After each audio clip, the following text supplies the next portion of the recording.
अस्सलाम वालेकुम पाकिस्तान। मैं हूं वसीम हाशमी। आप देख रहे हैं one Pakistan. Pakistan South Africa test series.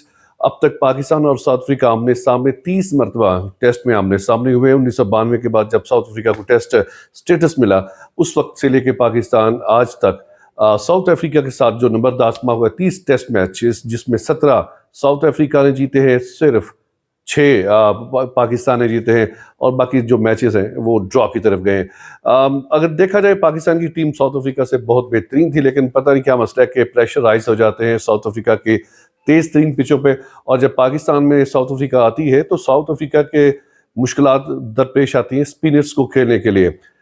हमारी जो पिचें होती है वो हमारे बैट्समैनों के लिए बड़ी साजगार की जाती है, लेकिन अभी जो रिसेंटली मैच आप देख रहे हैं, मेरे अकब में भी देख सकते हैं, पाकिस्तान दूसरी इनिंग में 167 पर आल टीम आउट हो गई। हालांकि world class batsman number 1 Babar Azam भी मौजूद थे, उसके बावजूद इमामुल हक ने बैकअप बड़े अच्छे अंदाज के साथ किया। काउंटी क्रिकेट में 300 किए और इसके अलावा डोमेस्टिक पाकिस्तान में उन्होंने बड़ी अच्छी कारकर्दगी दिखाई।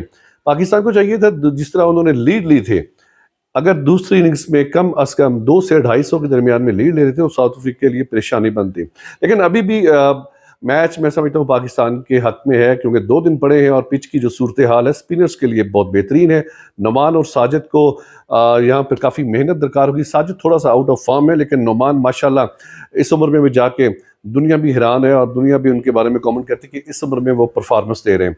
167 ऑल टीम आउट पाकिस्तान, और अभी जो साउथ अफ्रीका की दूसरी इनिंग्स है 2 विकेटों के नुकसान पर उनके 52 रन्स।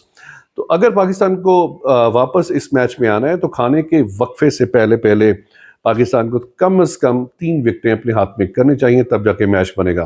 प्रोग्राम के बारे में अपनी राय का इज़हार लाजमी कीजिएगा और हमें बताइएगा कि आप मजीद वन पाकिस्तान पे क्या देखना चाहते हैं। देखते रहिए वन पाकिस्तान।